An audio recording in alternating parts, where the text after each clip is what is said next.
Hello and welcome back to the RevOps Show. Today is all about what we call the 5 levels of revenue operations, which goes through 3 technical levels, a chasm, and 2 strategic levels.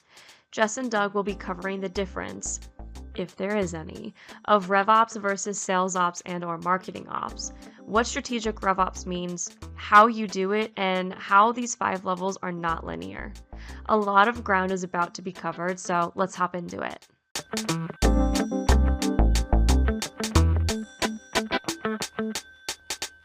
Jess, we're in the home stretch. We are. We got what, 2.5 weeks left? I think it's 2 weeks. 2 weeks.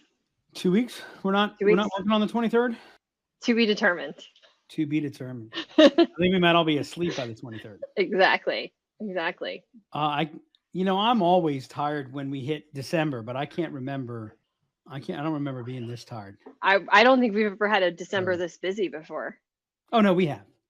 I don't know when I've been here if we have. Yeah. I don't want to mention client names, but oh, I know exactly what you're going to bring up. Yes. We have. I blocked that out. That was when we had the consultant who told us that we didn't know what we were doing, and that's right. And we weren't gonna survive, and we weren't gonna be able to grow and scale and all that. So yeah. But there's still lots and lots and lots of business to close. There is. You know what we should do in January? We should do an episode a little bit on and we should probably sprinkle it in on our RevOps journey. Oh yeah, we should. Because we're kind of going through a little bit of a RevOps transformation consolidation point. If you will, which I think is probably a nice segue for what are we talking about today? It is. So I want to talk about strategic RevOps and what does it mean? How do you do it? And I want to get a little bit into what we call the 5 levels of revenue operations. Alrighty, let's get started. Yeah. So first, I want to talk about how RevOps differs from marketing and sales ops, because I don't know that we've actually dug in on that much. And I think if you're going to talk about strategic RevOps, that's actually a good place to start. So how does RevOps differ from marketing ops, sales ops? Well, tell me a little bit more. I think that oftentimes when we talk about RevOps, a lot of people are actually thinking sales ops when we talk about it. So that's why I want to talk about the difference. So, because I think those two things get conflated. Sales ops was a big thing a couple of years ago, and everybody made a push for that. And I think that people often think sales ops is RevOps. Give me an example. So you're thinking, wait a second, I'm the one that asks questions here. Exactly. I'm not the one that has to Exactly. I'm trying to put myself in my shoes when I was a sales ops manager is what I'm. But before I go, I mean, because is that because you're talking to a sales focused person and we were talking to a marketing focused person? Would they think RevOps is marketing ops? Yeah, probably. Yeah, that's probably fair. I mean, yeah. So, I think what I'm getting at is, sales ops. I think RevOps encompasses parts of sales ops, but sales ops is not RevOps, if that makes sense. So I'm actually not following. Great. Off to a wonderful start. Well, no, this is good. One of the reasons we do this podcast is so that we as an organization can get aligned behind what we're doing. Exactly. So, like, to me, sales ops is supporting the sales team, managing the database, managing the content for sales, making sure. And that's not RevOps? So I think there's things there that fall under RevOps, but are you saying RevOps is all of sales ops? Because it sounds like you're saying that RevOps and sales ops is a Venn diagram where there's overlap, but there's also mutual exclusivity. That is probably the way that I was communicating it, but I don't actually believe that now that you kind of explain it that way. So no, I don't think they're a Venn diagram where there's things that fall under RevOps or fall under sales ops that aren't RevOps. So I guess the point I'm trying to make is RevOps is holistic, whereas you have marketing ops and sales ops, which are going to be a little more focused and encompass, RevOps is looking at the life cycle as a whole. So from lead to sales, or sorry, to marketing, to sales, to success.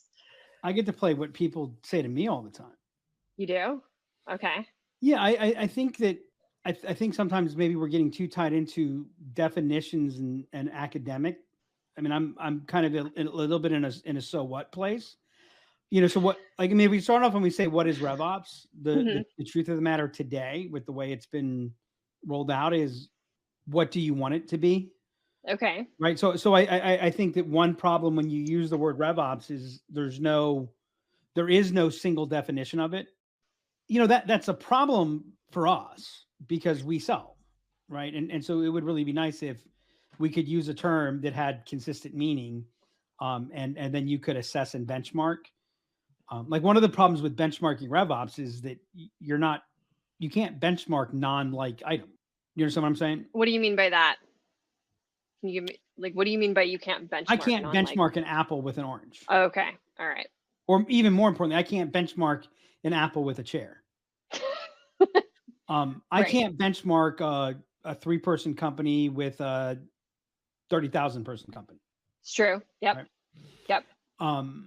So, for me, for it to be revenue operations, actually, as I'm about to say this, I have an exception in mind. So where I was starting was, for it to be revenue operation, then it has to be strategic, which opens up a whole can of worms of what is strategic.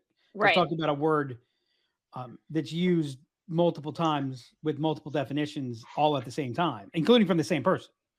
I used to count in when I was in Vistage, what used to be called Tech, which was a CEO peer coaching group. I one time counted how many times people used the word strategy or strategic and how many different meanings it had. And I think it got used 50 times and had 47 different meanings. And there were only 10 people in the group. So people were reusing the term, using it meaning one thing one time, another thing another time. Which, so some of that gets to it's holistic, but I think the problem with when you say, well, it's holistic, is that's not really an operative term. So it goes back to, it's whatever you want it to be. Now the exception is, I think revenue operations is also if it's super purely tactical and you're small. So for example, if I were starting all over, I would probably start, RevOps kind of came to be where there was sales operations, there was marketing operations, maybe there became customer success operations. And then, as it grew to RevOps, I think today I might start with RevOps because I don't have enough to have a dedicated sales ops. So that's where RevOps could be tactical because it's supporting, across the board. But again, to be, to me, the more operative question is not what is RevOps versus what is sales ops or marketing ops. And I say that for a couple of reasons. One is I don't think that, it's an interesting debate. It's one that I like to have while I'm enjoying a nice glass of scotch, but it doesn't mean a whole lot. Like, it's so what. The other, so the more operative issue is, are you approaching it, tactically or strategically? And if you're approaching it strategically, then that includes tactical. So I think a lot of people talk about RevOps, and I think when you're saying that it's really sales ops or marketing ops, I think what you're really saying is they're viewing it through, the tactical lens, not through a strategic lens. Okay. Yeah. And so what is strategy? And by the way, people get this wrong all the time. Okay. So what is strategy? I am since you're about to I am bold enough to define strategy for the world. and the reality is I'm not defining strategy for the world. The strategy, I think the father of strategy is a Harvard professor called Michael Porter. His name was Michael Porter. They called him Michael Porter too. I imagine from what I know about him, they called him a few other things that maybe weren't as nice as Michael Porter. But Michael Porter defined strategy as the continuous process of making decisions to manage trade-offs to maximize the probability to successfully deliver your value proposition. Which by the way, means if you don't have a clear value proposition, you cannot be strategic because if you don't know what your value proposition is clearly, then you can't make trade-off decisions. So what strategy? Actually, Richard, God, I'm going blank on his name, but we'll get it in the show notes, and we have a blog post on it. Actually, I can get it for you because I'm going to look up the blog post. And by the way, the blog post is Strategy Kills. Richard Rumalt wrote a great book called Good Strategy, Bad Strategy, the difference in why it matters. Strategy is, at its core, it's making decisions. Yeah. Right. It's making a decision. And by the way, it's not making just yes decisions. And I find this is another place where people get lost. They make lots of yes decisions, but they don't make no decisions. Well, I think the definition hits the nail on the head where you talk about managing trade-offs as a big piece of strategy. And I don't, we've hit on managing trade-offs in the last few episodes actually. But which is a big part of RevOps, but I think that's a big part of strategy that people don't consider that as part of it. So I'm pulling from our blog post Strategy Kills because this is worth it. Our strategy is to implement a low-cost methodology to disrupt the status quo and become the premier option in our category. We will take a customer-centric approach to disintermediate our competitors. Utilizing machine learning, we will create a first-mover advantage. Right? I hear all kinds of things like that. That's not strategy. As a matter of fact, I don't even know what that means, and I don't think anyone else knows what that means. Right? Here's another thing that's not strategy. Our strategy is not to reduce costs by 10% per year. Our strategy is not, strategy is not grow by 20% per year. A strategy is not be the leader, right? A strategy has three key elements: a diagnosis that defines what is the challenge, a guiding policy, right? That's and that's the core of strategy. The guiding policy that enables people to filter their decisions to manage the trade-off decision that leads to a set of coherent actions, right? That you can triangulate and iterate to increase the probability of achieving that, right? So I think like the first problem is you can't have strategic revenue operations if you don't have strategy. And that's what holistic means, right? Too many people are comfortable defining that this is our market, but they're totally uncomfortable defining that this is not our market. Oh yeah. Because they say things like, well, I mean, heck, we were on you weren't on the call. We were reviewing messaging with a group that, on updating it. And, the sweet spot had been defined as mid-market or second tier in the category that they sell to. And someone said, well, does this mean we don't sell to first tier? No, it doesn't mean you don't sell to first tier, right? It doesn't mean that, but it means that first tier is not going to influence your guiding policy. That you're willing to lose first tier to win second tier, because that's where you're going to be, that's where you're going to be the best. That's where you're going to be distinct and different.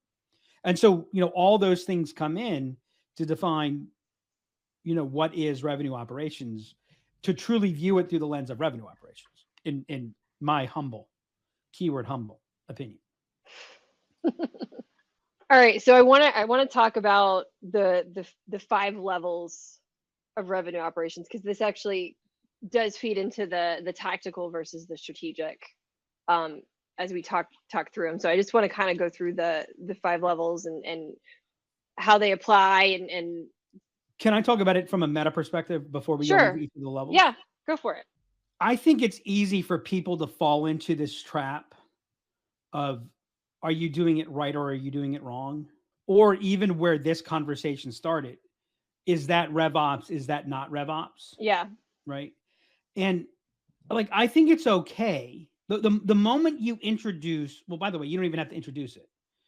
Every organization has revenue operations, whether they call it out or not.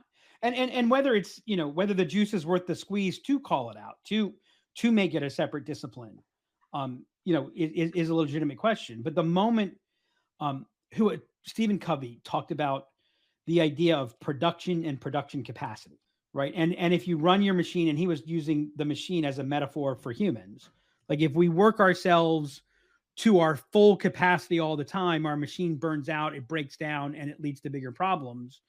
And he talked about, you need to build your production capacity at a faster rate than you are building your production, right? And I think, that's the way that I kind of look at at the real meta of what is and why is revenue operations. So the moment you pay attention to something that's not directly doing, then you've begun to implement operations, which falls into, and if that's related to customer facing, market facing, revenue facing, then you are implementing revenue operations. So it's not a question of, are you doing revenue operations? Are you not doing revenue operations? It's not a question of, are you doing it right? Are you not doing it right? It's a question of what type of revenue operations, or what level of revenue operations. You know, when my son played rec ball, he was a baseball player. Yeah. Right. Barry Bonds was also a baseball player. Right. Right. No one said Barry Bonds is a baseball player and Drew is not a baseball player. Right. But no one confused Drew for Barry Bonds. No offense, Drew. Maybe Drew did. Right. And so when you play rec ball, you're a baseball player. When you play high school ball, you're still a baseball player. Right. You're at a different level. When you play college, you're still a baseball. So you're still a baseball player all the way through. It's just, what level are you? Yeah. And what I would say, what the operative question, like the reason that we created it, is the operative question is, what level of revenue operations do you need to be at to maximize the probability of juice for the squeeze?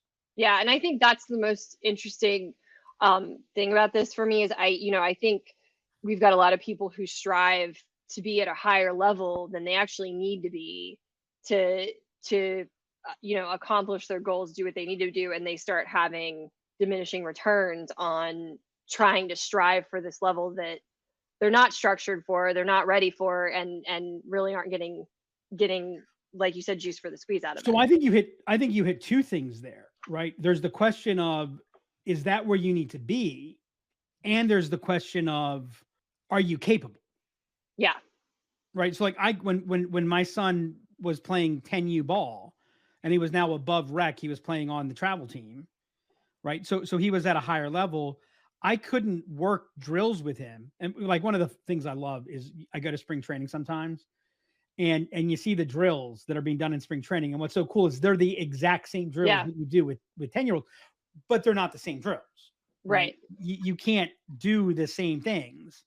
So again, it really, it's about capability and about where do you need to be, and also about where, what's the greater context. The trouble is, an operations paradigm views the world through efficiency and really efficiency only, right?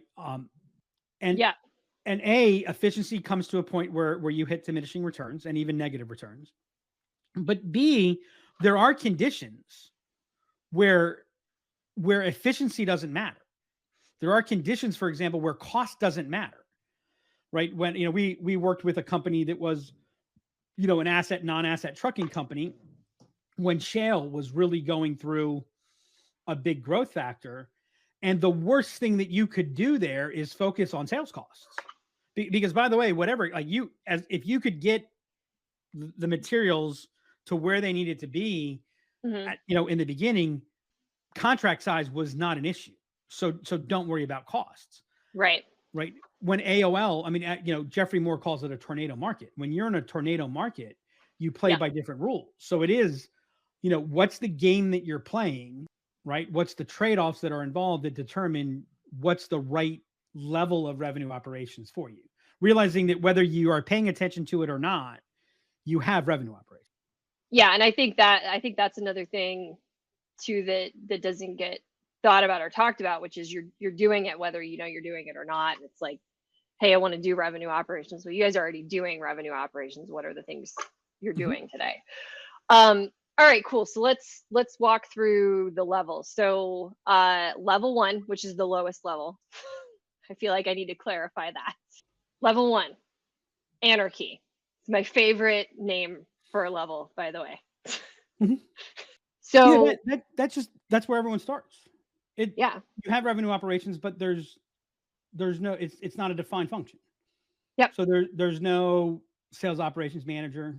As a matter of fact, your receptionist is probably, well, back when you had receptionists, they were, I saw somebody that was a friend of mine that runs a coaching business, and she's hiring a an executive assistant, and it's like, yeah, that's your revenue, that's your revenue out, which they didn't call it that, but that was me. That was me in a past life. I started out as an executive assistant, and they moved me to a marketing manager. I'm not a marketer, but I was doing really what would be considered revenue operations now activities, and they didn't know what to call me. So that now the problem where you were was, in the role before they moved you to marketing manager, you were, that was where, you had lots of responsibilities. One of those things was, prepare reports for president.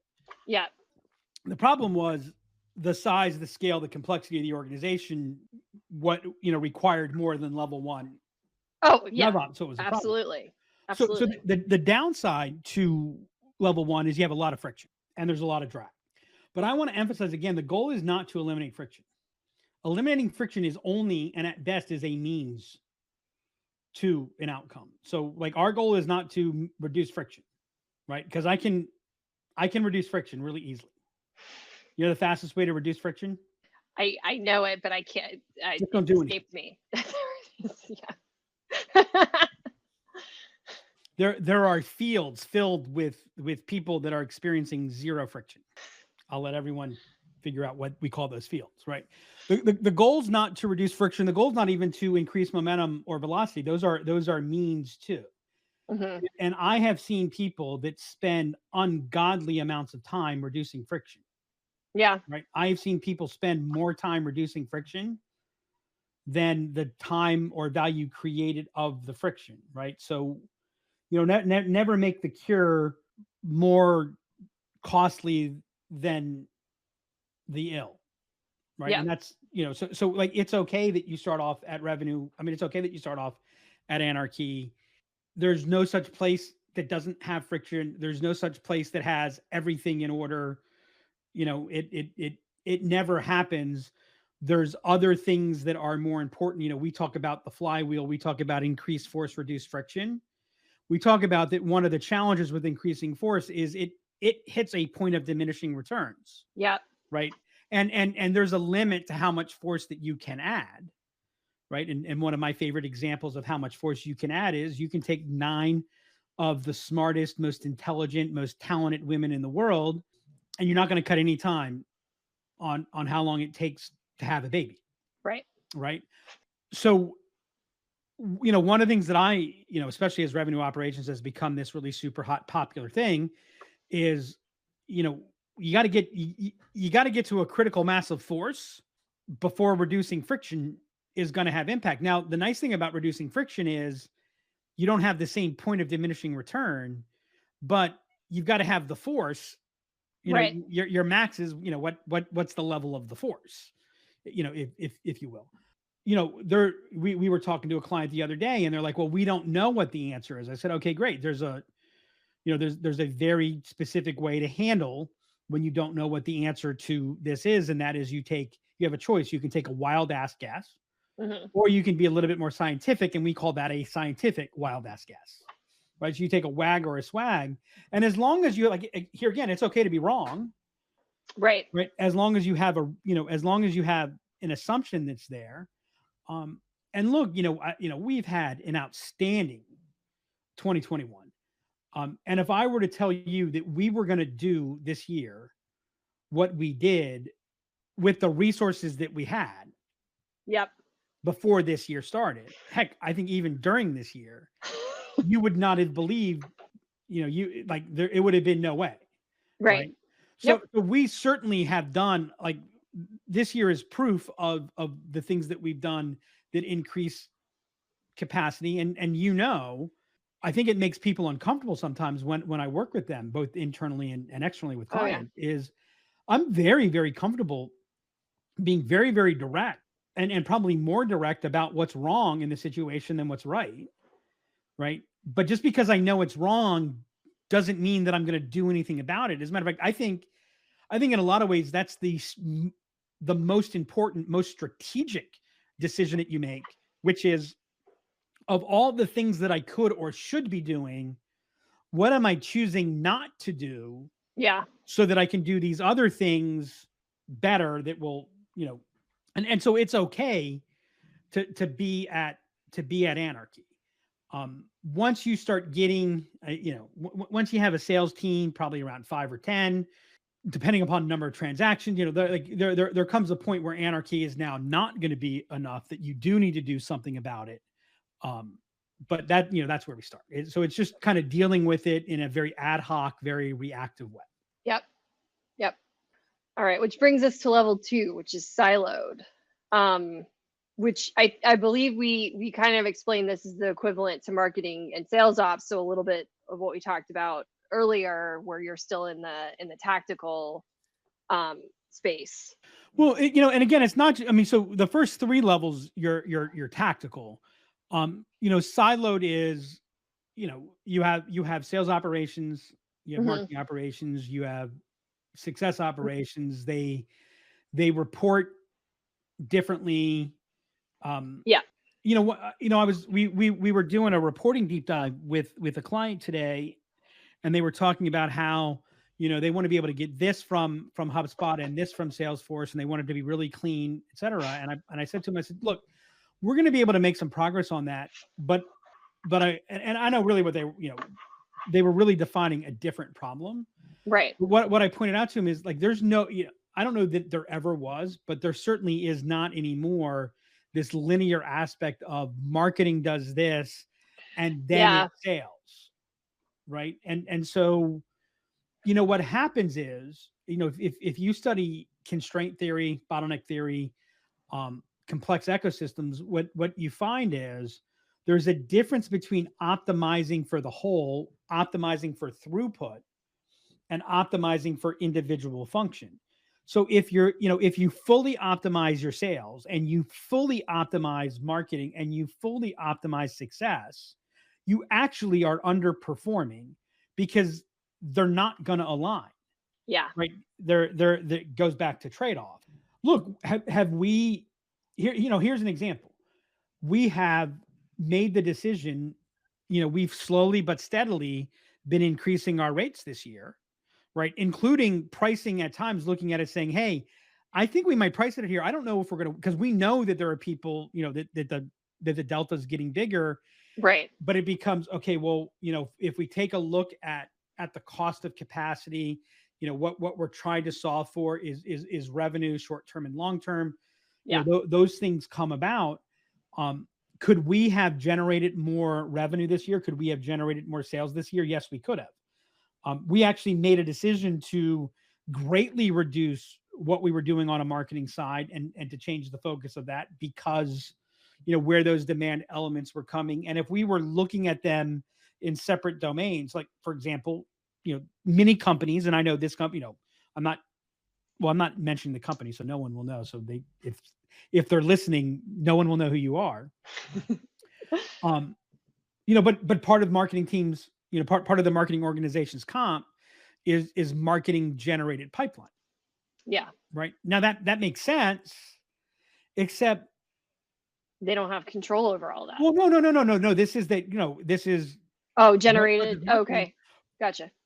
What if what the company is trying to do is to maximize revenue, then is that the right thing? Now marketing will not think about, well, marketing won't look at, and if they looked at, they'll get, pushed back to say, well, we've noticed that we seem to lose 20% of sales opportunities at this point.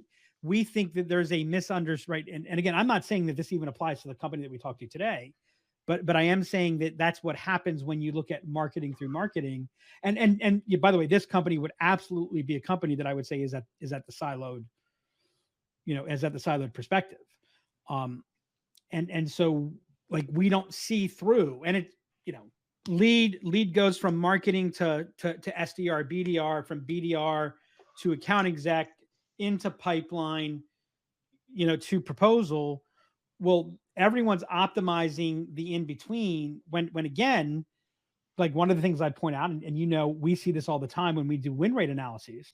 They have 3, and this is not unique to them. They've got small, medium, and large business. Yep. Right. And typically you're small, you have higher volume of small, lower volume of large. Yep.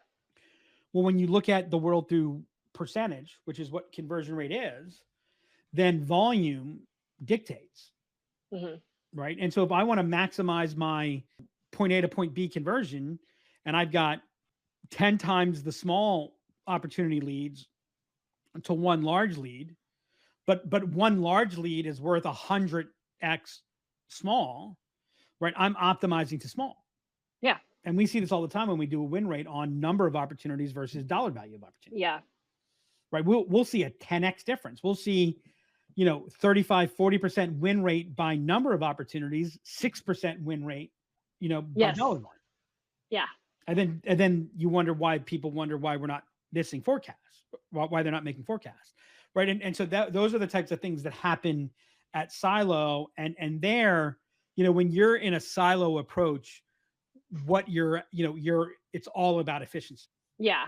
Which also, by the way, what if without increasing resources, I took your 30% conversion rate from one key milestone to the next key milestone and turned it into 20% conversion rate? Would that be good or bad? Well, in a silo world, it's bad. Yeah. I was going to say, it depends on what you're measured on. Okay. But what if the number of opportunities went from 1,000 to 1,500? Well, then that would be good. Unless you're not measured on those opportunities, in which case that would be bad. but by the way, when you're in this, and now let's change it further. What if I were to tell you that you're going to go from 30% to 20%, and you're going to go from 1,000 to 500, but you're going to win 30% more business in total volume? Yep. Right. And so when we talk about solving for the whole, like what I'm talking about here is not theoretical. Right. We see it literally every day in our business and how we manage it. We see it every day in our clients' businesses. And so, am I saying don't report on conversion? No, I'm not saying that at all. But I'm saying what happens on silo is you take, we operate in a complex system. And when you go to a silo, you separate from what the real system is. And, this is why everybody, why with all the technology that we have today, why is everyone working harder than they've ever worked before? I don't know. Right. But I mean, isn't that, I feel that what way. our clients are telling us? Yeah. Yeah. How many people have said, oh my God, we bought, we invested in this CRM and I'm 20% less stressed this year than I was last year. Right. Yeah. How many say I'm the same stressed?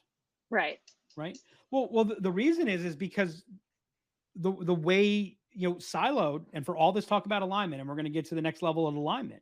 Yeah. Right. For all this talk, we're still optimizing for the individual, which doesn't add up. It gets to a real place. What I talk about, or not I talk about, but I forget, the map is not the terrain. The model is not reality. And in a silo approach, spreadsheets become really, really important. And I'm not anti-spreadsheet. I love spreadsheets, but I'm referring to these really, big waterfall spreadsheets that are all about, and we start managing by percentages. I learned a long time ago, early on, because my first sales job, I was all commission, and I learned I don't get to deposit percentages. Yep. All right. Well, let's move on to level 3, which is aligned. So, which is where we bring together kind of those silos that we talked about. The truth is that aligned, you don't it's still silo. Okay. It's still sales. You look at sales, you look at marketing, you look at the big thing that happens here is communication improves, right?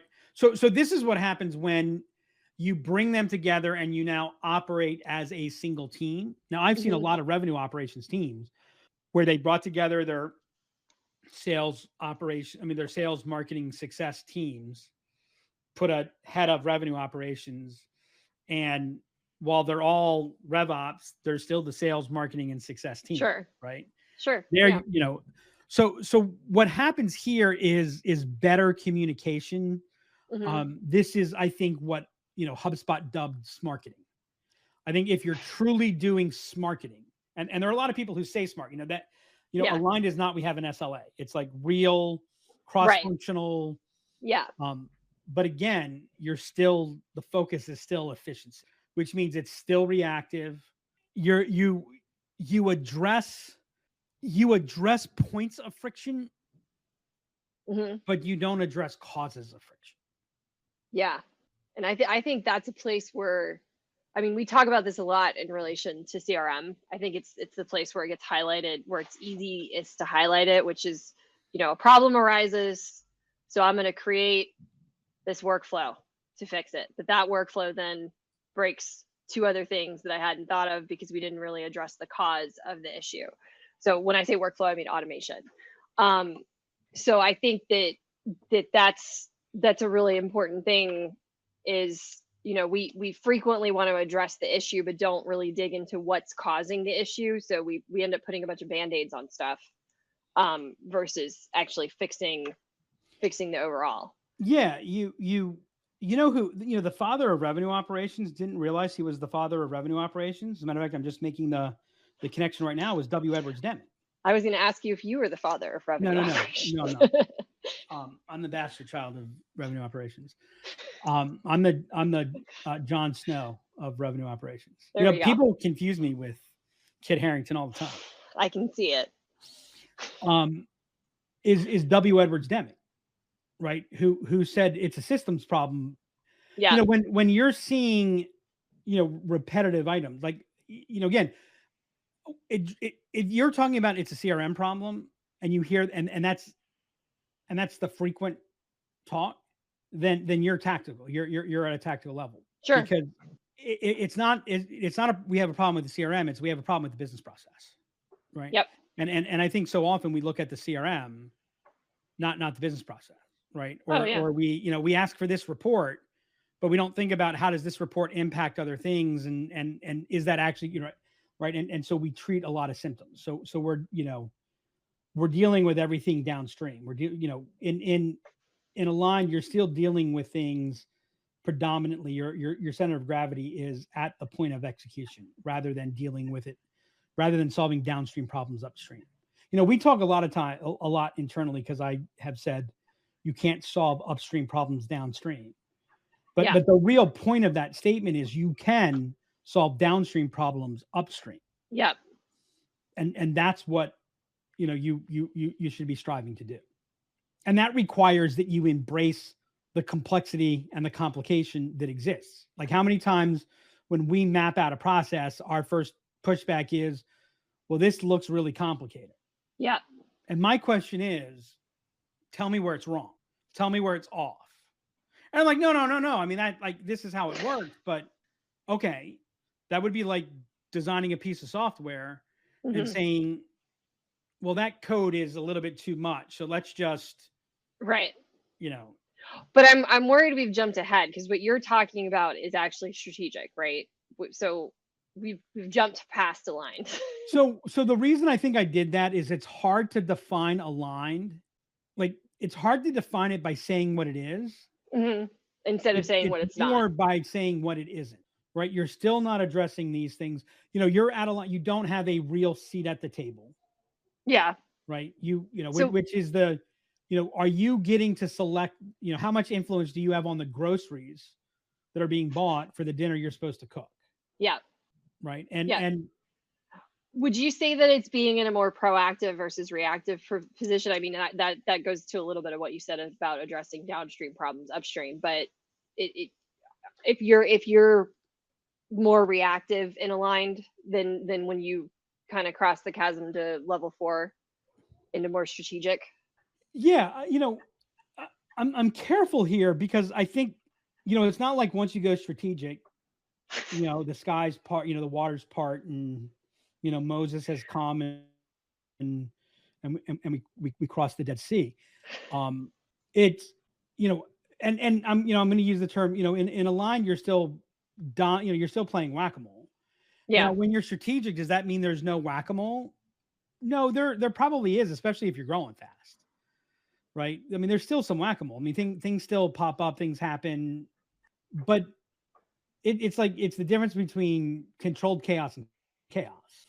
And it's also like when you're cross the chasm, like when you're aligned, you still suffer from resulting, right? You're assessed by the outcome, not by the input, right? Because no one has enough confidence to know what the input should be. So the Right. only thing they can measure is the result, right? Yeah. And that's why, you're always playing from behind. I think we do a pretty good job at Imagine of playing a strategic RevOps game for us. Are there still things where we have to react? Yeah. Oh yeah. I think we have a much stronger reaction.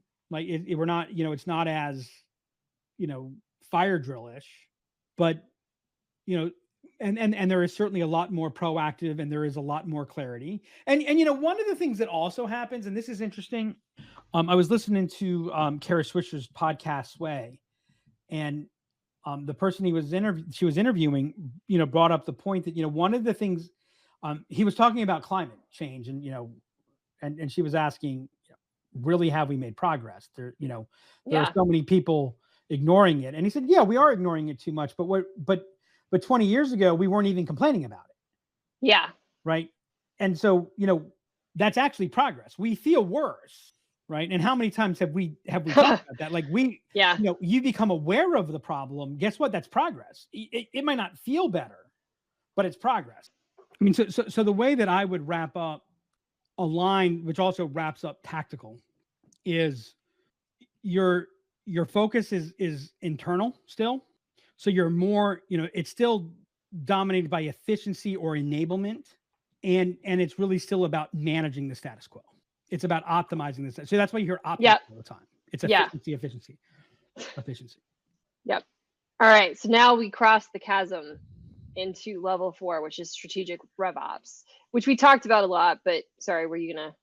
So I want to hit on the chasm, because it is a chasm, right? You go from like level 1 to level 2 to level 3 is it's linear. It's progressive. You get better and right. So level 1, level 2, level 3 is different in degree. Level 3, level 4 is different in kind. When you say level 3, level 4, okay, gotcha. From level 3 to level 4, it's different in kind. It's no longer just different in degree. It's not, okay, so we're doing it better. It's, okay, no, we're doing it differently. So as an example, what, and this is in the blog post on this, tactical RevOps is defined as solves for efficiency, seeks to eliminate friction, sets policies, manages what's complicated, supports sales, marketing, service success. Yep. Strategic solves for revenue velocity and actually even more revenue throughput. Utilizes friction to influence behavior. So, you're in tactical when your focus is on, you're eliminating friction. And by the way, you got to get good at eliminating friction before you can get to the next thing. But you're strategic when you realize some friction's good. And how can we use friction rather than eliminate it?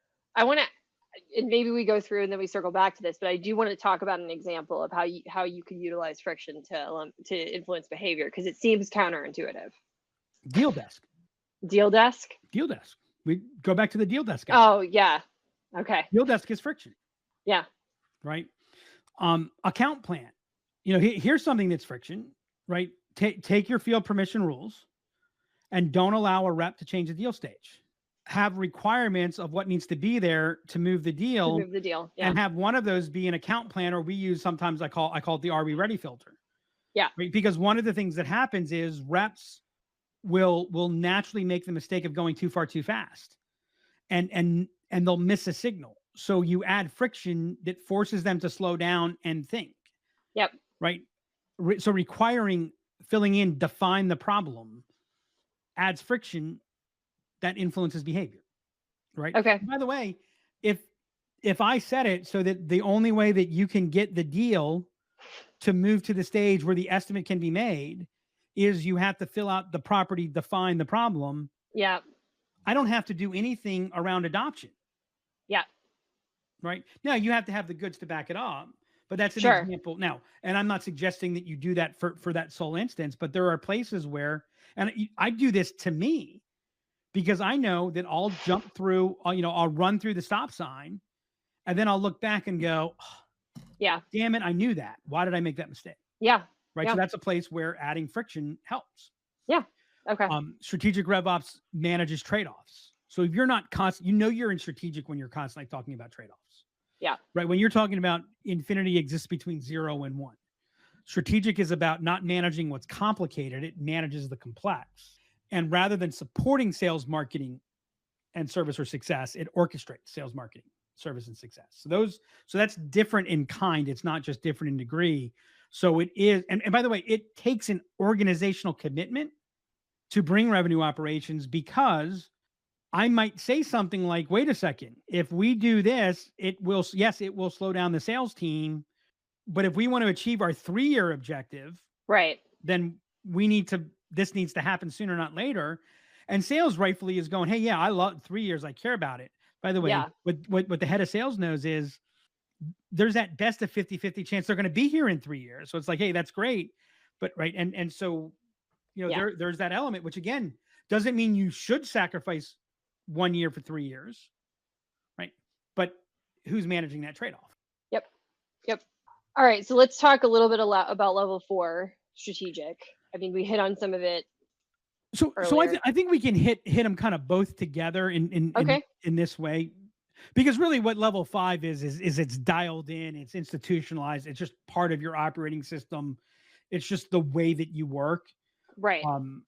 Level 4 is you still like it's still kind of new. It's still so that the key is, are you taking a system design approach, right? How much does system design play? And by the way, there are some companies that have RevOps. They have system design, but system design is not done by RevOps. Right. Right. I'm not saying that doesn't make sense. I don't know enough about those companies that are doing it to have an opinion on that. Mm-hmm. But I would say that you really just said, hey, we're going to have tactical RevOps. So the key of revenue operations is system design, right? Are you looking at it as a complex system? Are you managing the core principles of system design? And that manifests itself because what you're really talking about is influencing behavior, right? So it really looks at the world through the lens of intervention. Yep. What is it that we want people to do? What's causing things to happen? You're taking a causal approach. You're realizing that this thing that we're doing 10 months earlier is what's actually leading this to happen 10 months later. And so you're running experiments around there. You're seeing that lens, and it is about, you are truly beginning with the end in mind. And to use a term that we use internally, you're blue working the hell out of things, right? We talk about the inverse friction principle. The effortlessness of an experience has an inverse relationship to the complexity that went into designing the experience that was effortless. You're taking that to heart. Like your big, robust conversations, your headaches are caused, about things that you're not even implementing yet. You're taking a zones to execution approach. Yeah. Right. Most revenue operations teams that I know have what we're doing now. Most of them, what we're doing, just a big long list of what we're doing, which they're not going to be able to. Some will go what we're doing now and wish list. Yeah. At strategic, you're taking a 3 zones of execution. Okay, what's the transformation? What's the stuff that we're building towards for where we're going to be different in 1 to 3 years? What's our enablement zone? What are we staging? 2, what are we doing now? And so you're bringing that context to bear. What strategic revenue operations does, it enforces and enables and enforces. I should do it that way. It enables and enforces a high context culture, right? And high context is what enables people to do what they need to do and to operate without having to check on everything. And by the way, they know that there are always flaws in that process, and they're always and things are changing, and so they're looking to identify. I don't want to use the analogy because it's so trite, but if watching a good football, 2 good football teams, offensive and defensive. So the offense is making a call, the defense is trying to fool them. So they make a call that right, and so they're trying to read each other. Then a whole bunch of things happen, and And when done right, there's an orchestration. It's a Yeah. dance. And then, you know, the definition of a good coaching staff, the definition of a good team is who makes good halftime adjustments. Yeah. You go in at halftime, you know, how many times, and this, I mean, I hate the New England Patriots, but I got to give Bill Belichick credit for this. You know, they are they've, for all practical purposes, always been a better second half team than first half team. And by the way, that's true in the game and in the season. Yeah. Right. Is that they make those adjustments. That's what high context culture is. Right. So when you make changes, you can make small changes that have big impacts because there's that context that you don't have to manage and control everything. And so you never feel like you're in control. You're in a tornado. You're kind of riding a tornado instead of being, you know, it's kind of like, are you being thrown around by a tornado or are you riding? Yeah. Right? Yeah. 100%. And that's all you can strive for. Yeah. And on the causal approach piece, like you talked about, what do we want people to do? But I think, you know, when we talk about causal approach, it's really important to understand why people do what they do. And I think we hit that wall a lot of times when we start talking about RevOps with clients in particular. And it's like, okay, well, they're supposed to do it this way because we said they're supposed to do it this way. Okay, why are they deviating? Is it an issue with the user experience? You know, is it a training issue? Is it easier for them to do it the wrong way versus doing the right way? So let's ask them why. Like, I always like to start with that. And I would go and I would actually ask a question I think isn't asked even more than that is, are they actually deviating? Oh yeah, that's true. Yep. Yeah. Right. You know, maybe it's just stylistic. Yeah. Right. You know, part of the problem is we grew up with this idea, like, you know, we want to clone our best reps. No, you don't. Right. You don't want, because I mean, you can't. Yeah. Right. And so, yeah, there's a whole lot of that. And also, when we make this change, what else changes? Yeah. Yeah, exactly. Right. You know, we talked the last two episodes, although I don't know that that's going to be in order in how people hear this because of how we published it. Yeah. But in the last two episodes we recorded, you know, we talked about CRM adoption. And one element that people don't talk about CRM adoption is how can we get adoption of the CRM without anyone adopting anything? Oh, yeah. What do you mean? Well, you know, when we connect Gmail with HubSpot, reps don't need to use the CRM for the CRM to be used. Yep. Right. Yep. So there's all kinds of different places where, you know, we can automate a lot of the data to get into there, if that's what we're needing. So when we're looking at why do we want somebody to use the CRM, what a strategic operations function is doing is saying, you know, how are we using this? Right.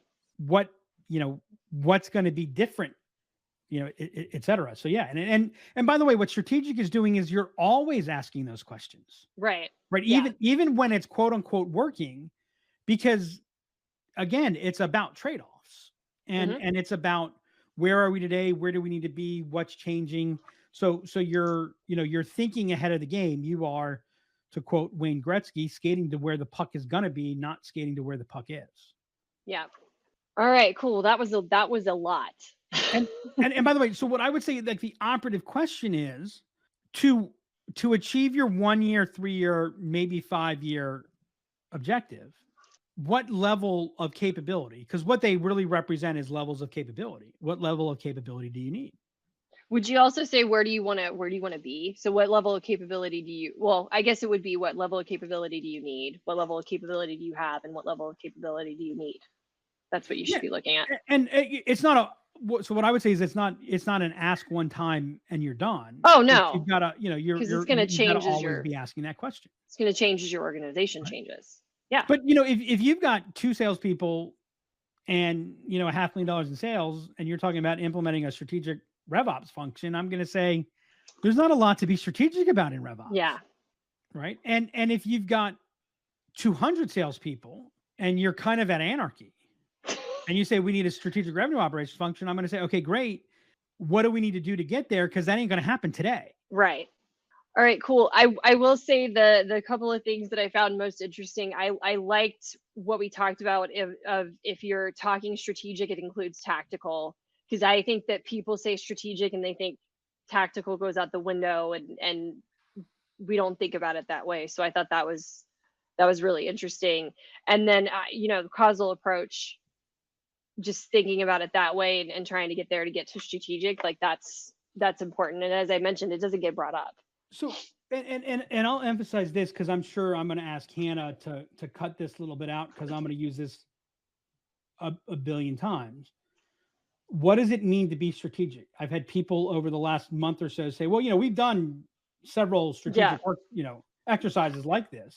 And I'm like, okay, maybe you've done exercises like this. Like, I don't know what a strategic exercise is. Right. Because strategy is the decision, right? It's the diagnosis, the guiding policy that leads to coherent action. So if you're strategic, okay, great. Show me the decisions. Yeah. Right. But being strategic isn't being creative. Yeah. Right. Being strategic isn't being visionary. I'm not saying those things don't belong, but that's not strategic. Strategic is actually, the truth is strategic is actually kind of boring and really scary because you're making yes decisions and you're making no decisions. Yeah. Right. And if you can't tell me, what have you said no to? Early on when I coached smaller companies, I used to have a phrase, they would tell me, they want to build this business, does X. And then they would say, I'm willing to do this. I'm willing to give it my all, but all this other stuff. And I learned the hard way. I started asking, so don't tell me what you're willing to do. Tell me what you're willing to give up. Yeah. My favorite quote of all time, and you've heard me talk about my third, my fourth, my second, my favorite quote of all time is a Joe Louis quote. And Joe Louis said, everybody wants to go to heaven, but nobody wants to die. I was talking to a client yesterday. I called it, people suffer from the Shawshank problem. Yeah. The Shawshank problem is you got to crawl through a half mile of shit. Oh, shit. Yeah. To get to paradise. Right. And strategic isn't thinking about how can I skip the half mile of shit. Yeah. Right. And so I hear all kinds, oh no, we're being strategic. And they crawl through 10 feet of shit a million times. Yep. And they're still in Shawshank. Right. And so, that strategic is, we know that's going to be hard. We know that there's going to be difficult because everyone, like if it was easy, everyone would be doing it. Right. Strategic is we're making our decisions in advance so we don't lose course. Yep. That's what strategic is. And it's nowhere near as enthralling and fascinating and motivating as most people think it is, right? Hey, we're going to figure out our why. Okay, well, what's your why not? Yeah. All right, I think we leave it there. And that's a wrap on this episode of the RevOps Show. Strategic RevOps is different in kind, not just degree, from tactical RevOps. And if it were easy, everyone would be doing it. If you enjoyed this episode, please make sure to go subscribe on Spotify and Apple Podcasts, leave us a review, and share the episode. If you have any questions you would like to ask Doug or Jess about the 5 levels of RevOps, strategic RevOps, or anything RevOps related, email me at hannah@imaginellc.com or hit us up on Twitter @demandcreator. Until next time, remember, you can't solve your upstream problems downstream.